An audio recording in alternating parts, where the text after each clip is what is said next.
Good afternoon, everyone. Thank you for joining. My name is Christina Armentano, and I am the Chief Operating Officer and one of the owners of Paraco Gas. I can't tell you how proud I am to be here with everybody and really share how our team was able to assist down in Florida after the recent devastation as a result of Hurricane Ian. So our organization, which is a family-owned and operated business, we've been in business for over 50 years. I am third generation, and we are a propane distribution company. We got the phone call last week basically asking us if we would be able to go down to Florida and to assist with the efforts by bringing down our propane cylinders to help out. And when we were asked to do so, we said yes. And our ability to move quickly, to motivate our team, and to get down there was very much as a result of this facility that we have in Waterbury, Connecticut. We have operated here since 2018. We have found a great partnership with the city of Waterbury, and our ability to quickly produce these cylinders, recycle these cylinders, and fill them and distribute them made it possible to help with the relief efforts. I am also very proud and slightly emotional as I talk about our 4 drivers that made their way down to Florida, left their families to go down and venture down. And it's just, again, a very proud moment. Again, a big thank you to the mayor and the city for allowing this to be our second home and allowing us to operate here. I am going to now turn it over to Chris Duncan. He is our transport manager. He managed the team that was able to go down and do this heroic effort. So let me turn it over to him now. Thank you. Good afternoon. My name is Chris Duncan, transport manager here at Paraco Gas, and just to kind of echo what Christina said, it was a tremendous opportunity that we had to be able to help fellow Americans, obviously in Florida, with this relief effort. And I'm super proud of the team that we have here at Paraco, because drivers went down as soon as we got the green light. I was super proud of my guys being able to respond on such a last-minute notice, and they said yes. And we just want to say a big thank you to those guys and to their families for the sacrifice of being away from home. But honestly, it was a collective team effort. The drivers were the last leg, but we had guys here at the facility loading the trailers up and filling the tanks, and it honestly was a complete team effort that wouldn't have been possible with everybody not stepping up to the plate and doing the call of duty, so to speak. So it's a good day to be proud to be a Paraco employee and to be able to manage these guys and have a successful trip down to Florida to help with the relief effort. So, Thank you, Chris. Okay. Ready? Yeah. Okay. Hi, everyone. First of all, thank you all for being here. And it's a distinct honor for me to talk a little bit more about the Armentano family. In 2018, a Waterbury businessman named Steve Fournier introduced me to the Armentano family and expressed that they had an interest in opening up this facility here in Waterbury. And of course, we did our due diligence, and we were thrilled to have the family here running this business called Paraco Gas, and it's been a great addition to our city and created over 40 jobs, and really, as Christina mentioned, a very close collaboration with the family and the business. To hear that over 10,000 cylinder tanks were delivered to Southwest Florida so quickly, you listen to Christina and the coordinator of the drivers, it's just amazing. These cylinders were made to the hardest hit areas, including Naples, Cape Coral, Fort Myers, Venice, Bonita Springs, Port Charlotte, Punta Gorda, and Northport. And, we have all seen the extreme devastation suffered down there in Southwest Florida, and we can relate to it. In Connecticut, we have seen devastation over the last 10 years in 2 specific storms that rocked the Connecticut shoreline. but nothing like what happened in Southwest Florida with the devastation, the lives lost, the power outages, the communities in Florida coming together and reaching out all the way up to Waterbury, Connecticut to make sure that the supplies were sent down to help and continue to provide the assistance. And I know that Paraco has been amazing to do that. And really when you think about it, as was mentioned, all these drivers have families. They just came. All of these employees have families. They came to work here.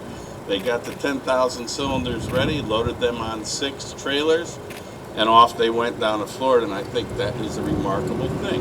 And their lives were changed for 4 days to make sure that the job got done. Our office did reach out to the mayor of Naples, Teresa Heitman, to inform her of the delivery and let her know that the additional gas cylinders were available and are available if needed. And I'm thrilled to be here to recognize Paraco Gas Company. I'm thrilled to be here to recognize their committed and dedicated employees, and I'm also thrilled to recognize their leader, Christina Armentino, who by all accounts does one heck of a great job. So you've listened to her speak, and I am delighted to be here, as I had mentioned, because this is really what we're all about, right? When things happen in Waterbury, we have a reputation for coming together as a community and addressing certain issues that arise out of nowhere, and we have a reputation for getting things done. And I'm so proud that the Armentino family allowed us, as Waterbury company, to get things done down in Florida in their time of need. And I think it's really remarkable, and I just want to thank you and your company and your employees. Thank you all. Pleasure. My pleasure. You guys have any questions? Has Paraco done this before where you've responded to a disaster elsewhere in the country? So we've had situations living in the Northeast where we've had the opportunity to work to provide these Paraco cylinders. And if you look at the product itself, which is fairly unique, most people don't know what propane actually does and what it does during a relief effort. But when you think about these cylinders, what they're doing is they're providing cooking and providing hot meals for those that are in need. They are providing fuel for the portable generators that are out there. They're actually even providing light for floodlights. So the multiple uses that are available through propane, I think, is something that is very important for us to highlight. So these cylinders and the product that we have, it has been used in disaster relief efforts before in the past. Will there be any more relief efforts to come? Of course, truck drivers came back. Any more plans going forward? At this point in time, we are in constant communication with the company that we were working with in regards to these cylinders, and we'll hear more in the next upcoming days what their needs are and what their efforts are. So right now, no. And when did you go down to Florida? When did you come back? So I'll, Chris, if you could mind giving a bit more information on that. So our first drivers were able to leave Saturday morning and then return. The first one came back yesterday, and we got a few more coming in tonight. So. It's kind of like a non-stop operation. Yeah, it was a matter of getting down there as soon as we could, safely as possible, obviously. Dump the loads, be able to get back out of there and come home safely. So yeah. I was just wondering if you might be able to speak about what you saw, when this was going on down there. Obviously a lot of us are still hearing about it on the news, but what is it like to be at the ground level doing this work? So physically, like myself, I never went down there to coordinate the effort. I pretty much stayed here and coordinated everything. I saw some of the videos and photos that the guys have sent to me. Obviously, being in Connecticut, dealing with past storms here, you kind of have an idea, but I don't think the pictures did it justice, to be honest with you.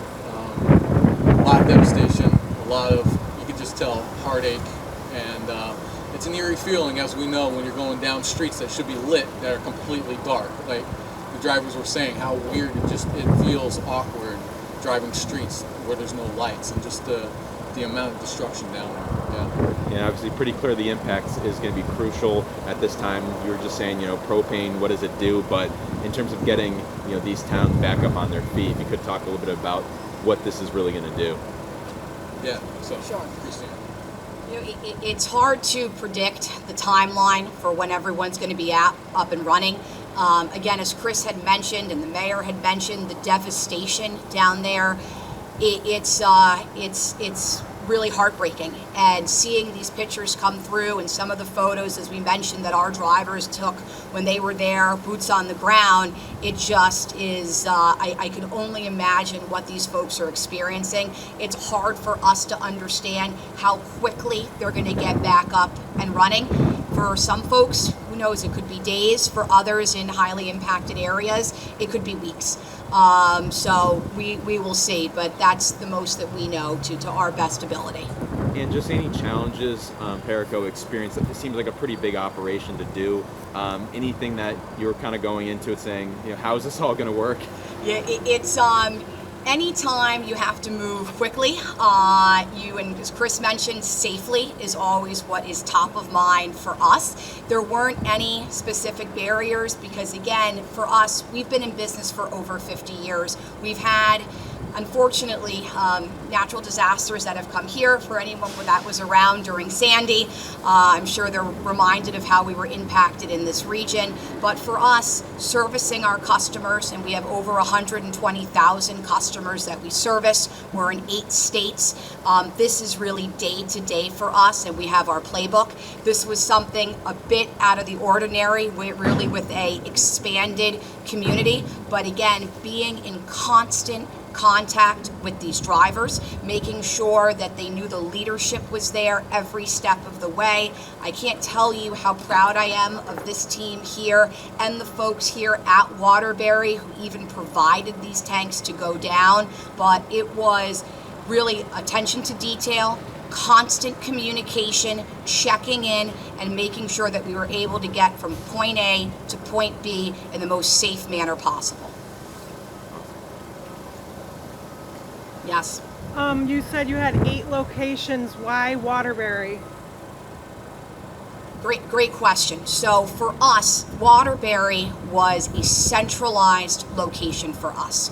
We go as far south as New Jersey, as north as Cooperstown, New York, out to Pennsylvania, Long Island, you mention it. So looking for a centralized location where we're going to be able now to have a hub and spoke model out to our distribution locations.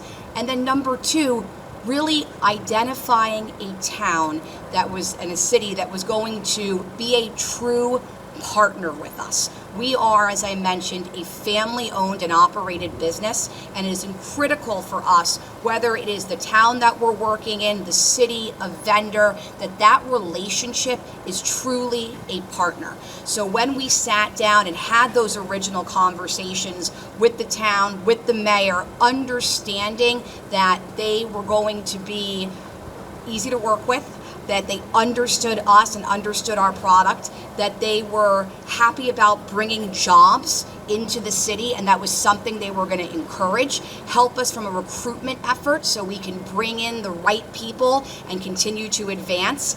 And then also, we're very invested from a community service perspective in the communities we service, and that was really important to Waterbury too, giving back. So that's another reason that we wanted to select Waterbury.